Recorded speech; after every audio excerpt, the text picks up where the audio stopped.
বন্ধুগণ নমস্কার, welcome to Sitanshu global politics. আমি শীতাংশু বলছি।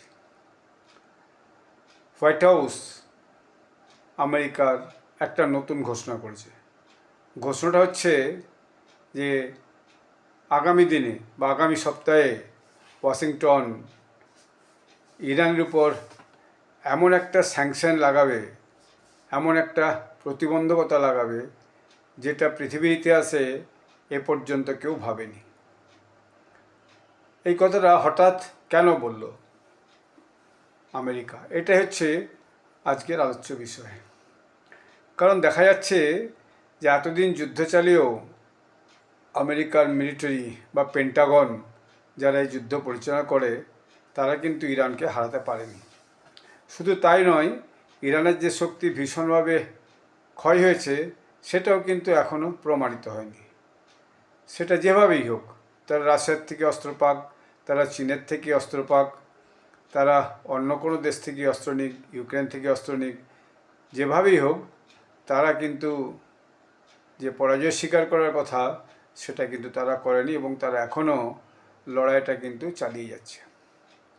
তো ফলে এখন আমেরিকা সম্ভবত বুঝতে পেরেছে এবং দেখছে যে শুধুমাত্র বোম বন্দুক দিয়ে আর মিলিটারি অপারেশন দিয়ে, সেটা এয়ারফোর্সের মাধ্যমেই হোক আর ড্রোন দিয়ে হোক, মিসাইল লঞ্চ করে হোক, ইরানকে কিন্তু সহজে পরাজিত করা যাবে না বা ইরান সহজে পরাজয় স্বীকার করবে না। অবশ্যই তার পিছনে, ইরানের পিছনে আরও অন্য অনেক শক্তি থাকতে পারে। চীন খানিকটা আছে, এটা বোঝাই যাচ্ছে, বিভিন্নভাবে আলোচনাও হয়েছে।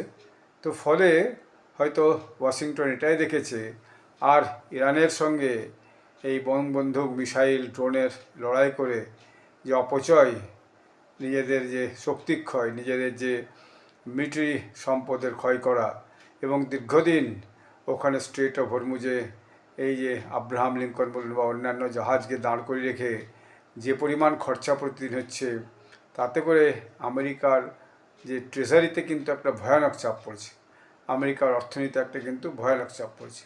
যদিও এই সমস্ত জাহাজ কোথাও না কোথাও মোতায়েন থাকবে, কিন্তু একই জায়গায় আজকে প্রায় দীর্ঘদিন 260-70 দিনের মতো, মানে আপনার ধরুন 8-9 মাস হলো যেভাবে ওখানে আমেরিকা ব্লকেড করে রেখেছে, তাতে কিন্তু আমেরিকার ব্যাপক টাকা খরচ হচ্ছে এবং সৈন্যদের তো আপনার টাকা পয়সা দিতে হচ্ছে, বেতন দিতে হচ্ছে, অন্যান্য লজিস্টিক এক্সপেন্ডিচার আছে, সেটাও কোনো অংশ কম নয়। ফলে আমেরিকার কাছে এই যুদ্ধটা দীর্ঘদিন চালিয়ে যাওয়া একটা কিন্তু আর্থিক দিক থেকেও ভয়ানক একটা বোঝা হয়ে দাঁড়িয়েছে। এরপরে আমেরিকা চাইছে না এই যুদ্ধটাকে, এই যে ট্র্যাডিশনাল ওয়ার, সেই ট্র্যাডিশনাল ওয়ার না করে আর্থিক দিক থেকে ইরানকে পর্যদস্ত করে দাও। এখন এই আর্থিক দিক থেকে পর্যদস্ত করার একটাই রাস্তা, সেটা হচ্ছে ইরানের উপর এমনভাবে স্যাংশন চাপাও, প্রতিবন্ধকতা চাপাও, যাতে ইরান কোনো দেশেই কোনো কিছু বিক্রি না করতে পারে, কোনো দেশ থেকে কোনো কিছু জিনিসপত্র আনতে না পারে, এরকম একটা ব্যবস্থা করো। অথচ ইরান কী চেয়েছে? ইরান তারা যে নেগোসিয়েশনের শর্ত, শান্তির যে শর্ত, যুদ্ধবন্ধের যে শর্ত দিয়েছে, সেটা কিন্তু খুব গুরুত্বপূর্ণ শর্ত দিয়েছে। তার মধ্যে একটা যেমন আছে, ইমিডিয়েট সমস্ত স্যাংশন তুলে নিতে হবে, যেটা আমেরিকা তো করবেই না সহজে, পরন্তু তারা এখন আবার নতুন করে স্যাংশন অ্যাডাপ্ট করেছে। দ্বিতীয়ত হচ্ছে যে এই যুদ্ধে তাদের যে ব্যাপক ক্ষতি হচ্ছে, সেই ক্ষতিপূরণের, সেই যুদ্ধের ক্ষতিপূরণ দিতে হবে, অর্থাৎ যে ক্ষতি হয়েছে তার ক্ষতিপূরণের টাকা দিতে হবে। তো সেটাও আমেরিকা সহজে সেই টাকা দেবে কিনা সন্দেহ আছে, কারণ আমেরিকার অর্থনীতিও ইতিমধ্যে অনেকটা ডাউনে যাচ্ছে বলা যায়।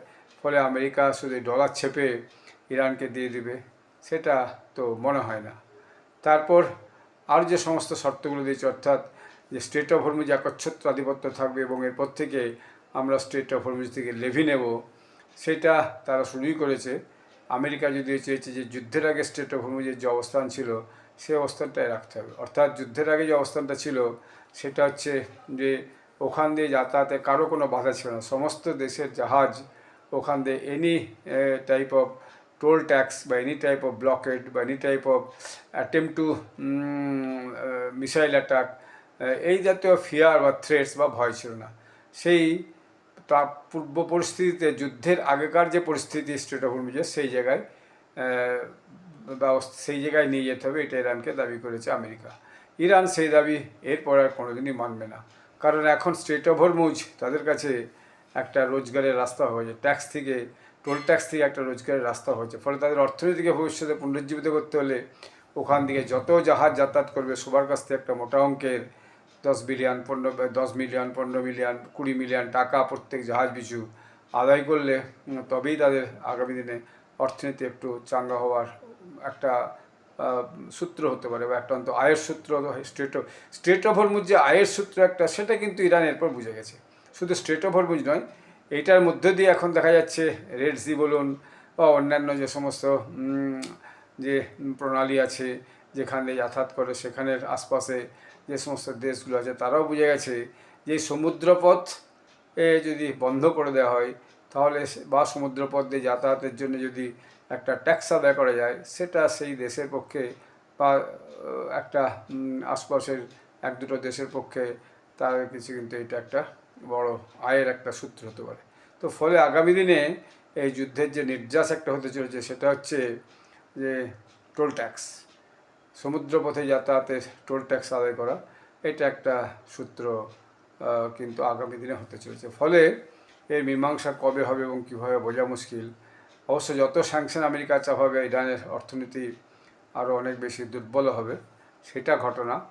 ইরানেরও অবস্থা কোনো কারণেই ভালো নয়। ইনফ্রাস্ট্রাকচার যেভাবে নষ্ট হয়েছে, যেভাবে তাদের তেল বিক্রি বন্ধ হয়ে গেছে, ফলে তারাও কিন্তু এখন কোনো একটা ভালো পরিস্থিতিতে নেই। কিন্তু তারা লড়াইটা চালিয়ে যাচ্ছে, অর্থাৎ এই বৃহৎ শক্তি আমেরিকার সঙ্গে লড়াইটা তারা চালিয়ে যাচ্ছে। আমেরিকা কখনোই ভাবেনি যে ইরান এইভাবে বুক চিতে লড়াই করতে হবে। ডোনাল্ড ট্রাম্প যেটা বলেছিলেন, আমি তো কদিনেই ওদের পরাজিত করে দেবো, সে কিন্তু হয়ে ওঠেনি। পরন্তু এখন আমেরিকাই বেকায়দায় পড়ে গেছে। ডোনাল্ড ট্রাম্প যখন যেটা বলেছেন সেটা তার কাছে বুমেরাং হয়ে ফিরে এসেছে, তাতে কিন্তু ফল কিছু হয়নি। ফলে আগামী দিনে আরও অনেক বেশি স্যাংশন চাপিয়ে আমেরিকা যদি ভাবে আর্থিকভাবে ইরানকে একেবারে দুর্বল করে দেবো, তার ফলটা কী দাঁড়ায় সেটাই দেখতে হবে, এবং সেটা তারা পেরে ওঠে কিনা আমেরিকা সেটাও দেখতে হবে। আগামী মাসে ব্রিক্সের মিটিং আছে। Iran is eager to attend BRICS meeting.